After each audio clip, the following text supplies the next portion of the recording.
Imagine the sun has already disappeared beyond the horizon. The only light comes from a crackling fire in front of you, pushing back a wall of darkness that seems alive. Somewhere beyond those flickering flames, heavy footsteps press into the earth. You can't see what made them, but you know it is close. Every instinct tells you to warn the others before it's too late. You open your mouth, ready to speak, and nothing happens. Not because you're afraid, not because you don't know what you want to say, but because the ability to turn thoughts into words doesn't exist yet. It's almost impossible to imagine today. Every conversation, every story, every joke, every promise, every lie, every civilization ever built depends on language. Yet for millions of years, our ancestors survived without a single spoken sentence. Somehow, a species that could only react to the world became one capable of describing worlds that didn't even exist. We learned to tell stories, plan years into the future, invent gods, compose music, debate ideas, and pass knowledge across countless generations. How did that transformation happen? Finding the answer is far more difficult than you might expect because language leaves almost no trace behind. Stone tools survive for millions of years. Fossilized bones preserve the shape of ancient bodies. Cave paintings remain long after their artists disappeared, but a conversation vanishes the instant the last sound fades into the air. No fossil has ever preserved a sentence. To uncover the origin of language, scientists have been forced to become detectives, piecing together clues from ancient skulls, tiny throat bones, remarkable genetic mutations, archaeological discoveries, brain science, and the behavior of both living humans and our closest relatives. Only by combining all of these fields can we begin to reconstruct one of the greatest turning points in the entire history of our species. The first challenge is understanding what we are actually looking for. It's tempting to imagine that language appeared the moment our ancestors made their first meaningful sound. But that assumes communication and language are the same thing. They aren't. In fact, communication is ancient, far older than humanity itself. Look almost anywhere in the natural world, and you'll find animals exchanging information. Honeybees perform intricate dances that reveal the direction and distance of flowering plants. Dolphins recognize one another through unique whistles that function much like names. Wolves coordinate hunts with posture and vocalizations. Chimpanzees combine calls, facial expressions, and gestures to warn one another about predators, settle conflicts, or strengthen social bonds. Communication is everywhere because survival depends on it.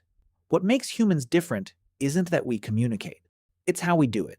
Most animal communication relies on signals. A signal has a direct relationship with what it represents. A growl means aggression. A scream means danger.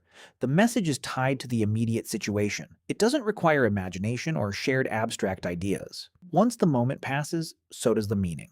Language operates on an entirely different principle. It relies on symbols. The word fire doesn't crackle, glow, or produce heat.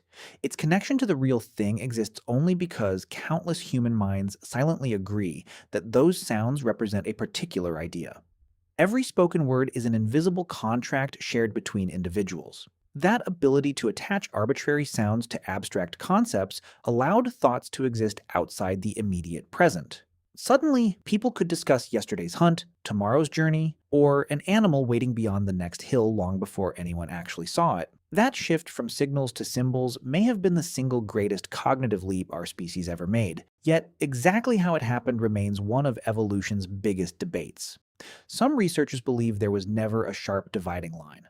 According to this view, language emerged gradually over hundreds of thousands of years as the communication systems already present in our ancestors became increasingly flexible and sophisticated. Others argue something much more dramatic occurred, a tipping point when changes in the human brain suddenly unlocked the ability to combine words into limitless ideas, transforming communication almost overnight in evolutionary terms. The truth may borrow from both perspectives. Evolution rarely works with a single breakthrough. More often, it assembles remarkable abilities piece by piece, until one day those pieces fit together well enough to change the course of history forever. For language to exist, thoughts alone were never enough. Our ancestors also needed a body capable of transforming those thoughts into an astonishing variety of precise sounds. That required millions of years of anatomical change, each small adjustment bringing our lineage a little closer to speech. One of the most important changes happened deep inside the throat. In chimpanzees, gorillas, and most other mammals, the larynx, or voice box, sits high in the neck. It's an efficient design. Food and air travel along separate paths for much of the journey, allowing these animals to breathe and swallow at nearly the same time. The risk of choking is remarkably low, but there's a cost. A high larynx leaves little room for the vocal tract to reshape sounds, limiting the range of vowels and consonants they can produce. Humans took a very different evolutionary path. As our ancestors evolved, the larynx gradually descended, creating a much longer chamber above the vocal cords known as the pharynx. This expanded vocal tract functions like the body of a musical instrument, allowing air to resonate in countless different ways. Tiny adjustments of the tongue, lips, jaw, and soft palate suddenly became capable of producing an enormous inventory of distinct sounds. Every language spoken today depends on this extraordinary flexibility. The downside is impossible to ignore. Because our airway and food passage intersect more directly, humans choke far more easily than almost any other mammal. Every year, thousands of people die because a piece of food enters the wrong passage. Evolution accepted that danger because the ability to communicate complex ideas offered an even greater advantage for survival. Unfortunately, this crucial adaptation presents scientists with an enormous problem. Soft tissues almost never fossilize. We cannot excavate an ancient voice box or measure the exact position of a larynx that disappeared hundreds of thousands of years ago. Instead, researchers have to rely on indirect clues preserved in bone. One of the most valuable clues is a tiny horseshoe-shaped structure called the hyoid bone. Suspended by muscles rather than connected directly to other bones, the hyoid anchors many of the muscles involved in speaking, swallowing, and controlling the tongue. Its shape cannot prove that an extinct species talked, but it can reveal whether the physical machinery needed for speech was beginning to emerge. That clue became especially important in 1989 when archaeologists uncovered an exceptionally well-preserved hyoid bone belonging to a Neanderthal, buried in Kibera Cave, Israel. Dating to roughly 60,000 years ago, the fossil looked strikingly similar to that of modern humans. Rather than possessing a primitive structure, Neanderthals appeared to share much of the same vocal anatomy we rely on today. The discovery transformed the debate almost overnight. If Neanderthals possessed a human-like vocal tract, then perhaps they were physically capable of producing speech that was far richer than anyone had imagined. Yet the evidence also exposed an important limitation. A sophisticated vocal instrument does not automatically create language. A violin can produce beautiful music, but only if someone knows how to play it. In much the same way, evolution still needed to solve an even greater challenge. Not how to make sounds, but how to fill those sounds with meaning. The search for language becomes even more fascinating once we leave the throat behind and look inside the skull. A perfectly shaped vocal tract can produce thousands of different sounds, but sounds alone are meaningless. A parrot can imitate human speech with surprising accuracy, yet it doesn't understand political debates, tell stories about yesterday, or invent plans for tomorrow. Somewhere during human evolution, the brain acquired abilities that transformed noises into ideas. One of the biggest clues came from genetics. In 2001, researchers studying a British family discovered that several generations shared an unusual inherited disorder. Those affected had perfectly normal intelligence, yet they struggled to coordinate the precise movements required for speech. Forming words was difficult, grammar was often impaired, and constructing complex sentences became an enormous challenge. Tracing the condition back through their DNA led scientists to a single gene known as FOXP2. Newspapers quickly labeled it the language gene. It made for a catchy headline, but it wasn't really true. FOXP2 doesn't contain the blueprint for language any more than a single piano key contains an entire symphony. Instead, it acts as a regulatory gene, helping control the activity of many other genes involved in brain development, motor coordination, and the fine muscle movements needed for speech. It is less like a single instruction and more like the conductor of a large orchestra, ensuring that many different biological systems perform together at precisely the right moment. Even more surprising, humans are not unique in possessing FOXP2. Birds use versions of it while learning songs. Mice have it. Crocodiles have it. Chimpanzees do too. What distinguishes us is that our version contains two small mutations that appeared after our evolutionary lineage separated from that of chimpanzees. Those tiny genetic changes were strongly favored by natural selection, suggesting they offered a significant survival advantage. Then came an even greater surprise. When researchers successfully extracted DNA from Neanderthal fossils, they discovered those same human-specific mutations were present in our extinct cousins. Since Neanderthals and modern humans diverged from a common ancestor roughly 500,000 to 600,000 years ago, those mutations almost certainly evolved before either species existed. Whatever FOXP2 contributed, it was already shaping the brains of ancient humans long before our own species appeared. But genetics still couldn't explain everything. Language doesn't emerge from one gene, one brain region, or one evolutionary innovation. It depends on an extraordinary network of specialized areas working together. Among the most famous is Broca's area, located in the frontal lobe. Damage to this region leaves people understanding much of what they hear while struggling to produce fluent speech themselves. They know exactly what they want to say, but transforming thoughts into well-ordered sentences becomes painfully difficult. Nearby regions coordinate hearing, memory, vocal control, and meaning, creating an intricate circuit rather than a single language center. Curiously, Broca's area also performs another job.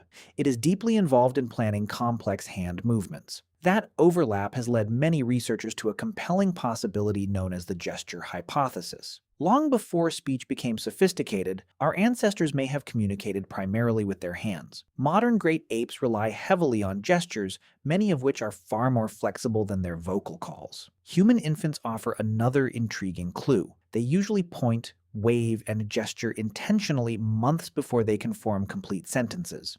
The brain systems responsible for coordinated hand movements appear to mature alongside those involved in language, hinting that the two abilities may share a common evolutionary history. Imagine a small group of early humans silently coordinating a hunt.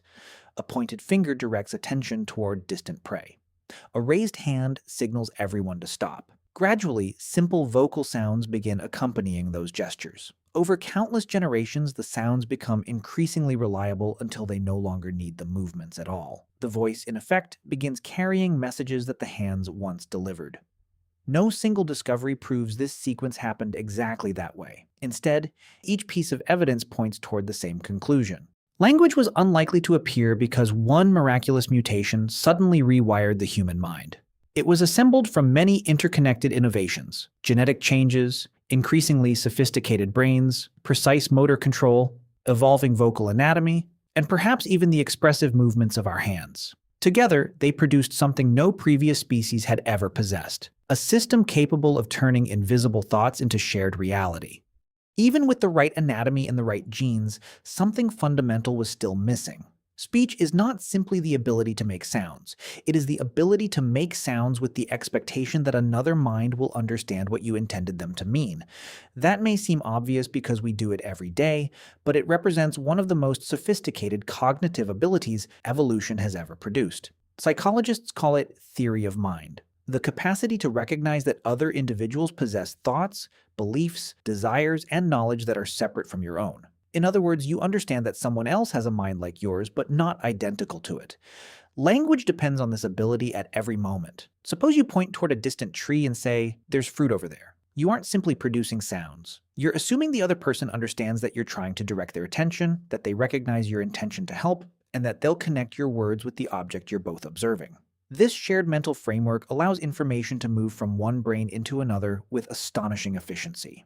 That process begins long before children speak their first sentence. Human infants instinctively follow another person's gaze, point at interesting objects, and repeatedly look back to check whether someone else is paying attention. This behavior, known as shared attention, is remarkably powerful.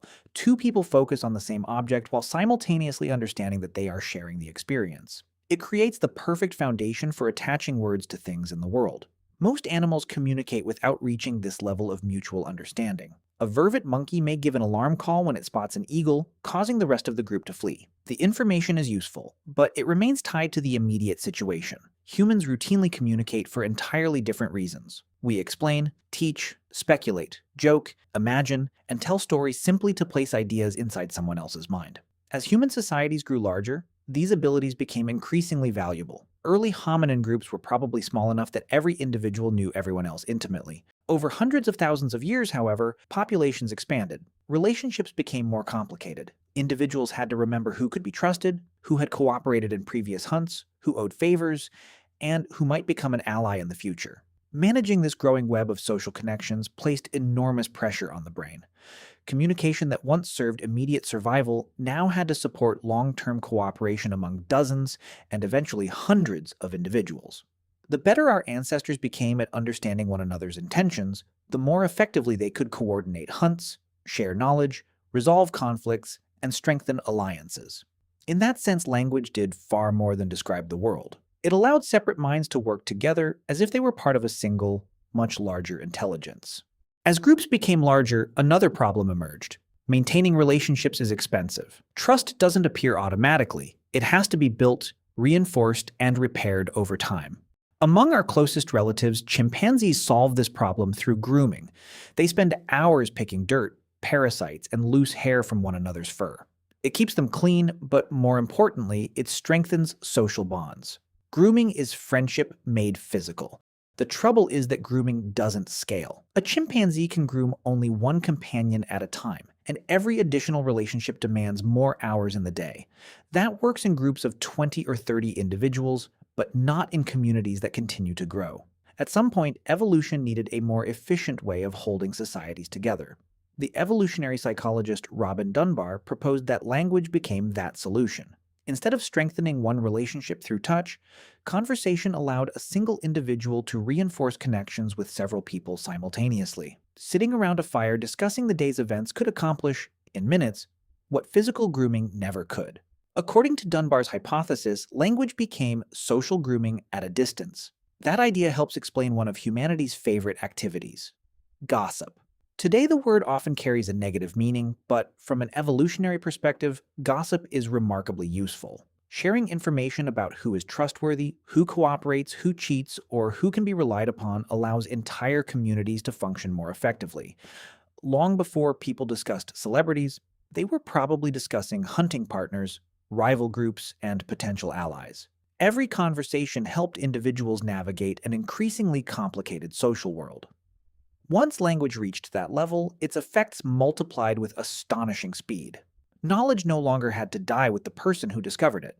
An experienced hunter could explain where migrating animals usually crossed a river. A skilled toolmaker could describe techniques instead of relying entirely on demonstration. Parents could warn children about poisonous plants they had never encountered.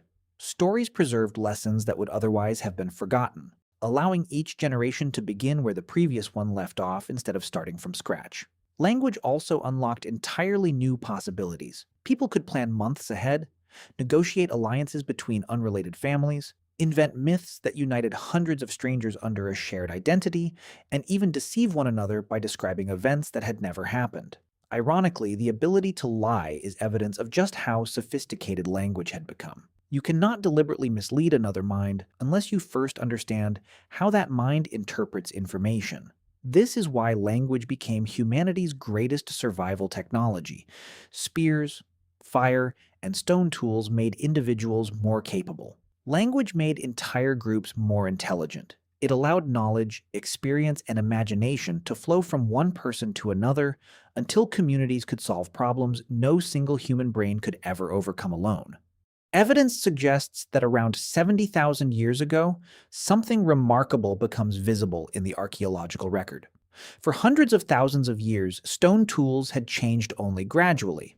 Then, almost suddenly, evidence of a new kind of mind begins appearing across Africa, and, later, the rest of the world. Cave walls filled with vivid paintings, flutes carved from bird bones, beads fashioned from shells carried hundreds of kilometers from the nearest coastline, carefully crafted jewelry, engraved pieces of ochre, and increasingly sophisticated tools all point to the same extraordinary conclusion.